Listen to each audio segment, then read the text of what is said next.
This morning, the U.S. and Russia reviewing their options after a 2-hour-long call between Presidents Biden and President Vladimir Putin. They discussed growing concerns about Russia possibly invading Ukraine. Now, President Joe Biden has had a simple message for President Putin.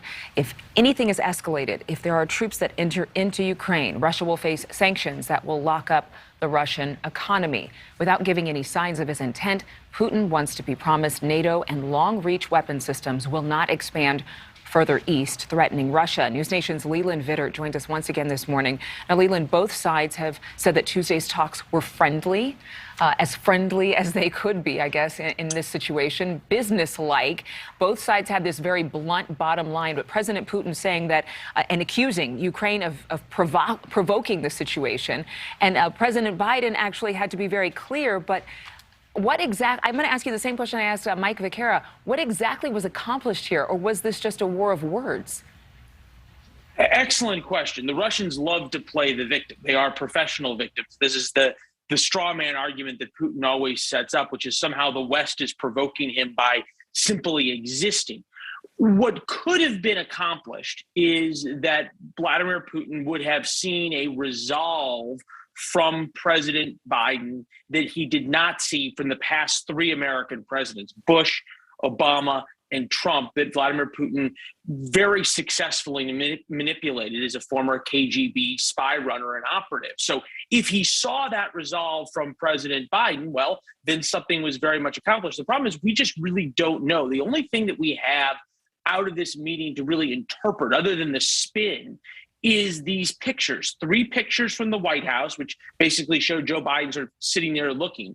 And then this one picture of Joe Biden waving and Vladimir Putin looking very stern. And then a little bit of video that the Kremlin put out. So the Kremlin very much wants us to see Vladimir Putin being this in control, sort of stern Soviet-esque leader in the ilk of Nikita Khrushchev, say, and Joe Biden with the smile and the wave. They put that out intentionally. We just don't have any of the deliverables like what we had in Geneva, where you had news conferences and you had the White House pool go in and look at the two men and you could interpret their body language and see how they acted towards each other.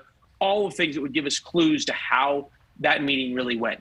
Okay, and you were there in Geneva, obviously, this summer, witnessing those meetings taking place. Let's listen to what National Security Advisor Jake Sullivan had to say after this most recent call. I will look you in the eye and tell you, as President Biden looked President Putin in the eye and told him today, that things we did not do in 2014, we are prepared to do now. Now, in terms of the specifics, we would prefer to communicate that directly to the Russians, to not negotiate in public. What is Sullivan alluding to?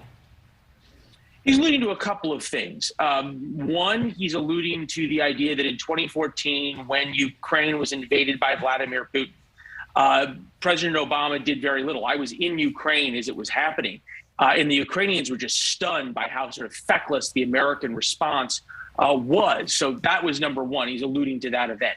Number two, he's alluding to the potential that the U.S. is going to delist the Russian banks from SWIFT. They're going to shut down a pipeline that's incredibly important to Vladimir Putin and to his cronies. There's a number of things that the United States could do. The question is whether or not they will. The one thing that seems very much off the table is American troops or NATO troops going in to protect Ukraine.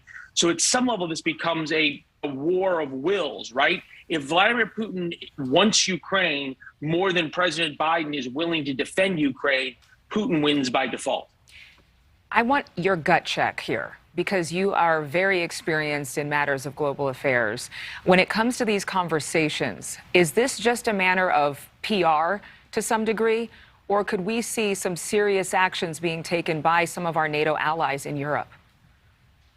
Great question. We just don't know. It seems unlikely that any NATO ally is going to commit troops to protect Ukraine without the United States' backing. That seems very unlikely.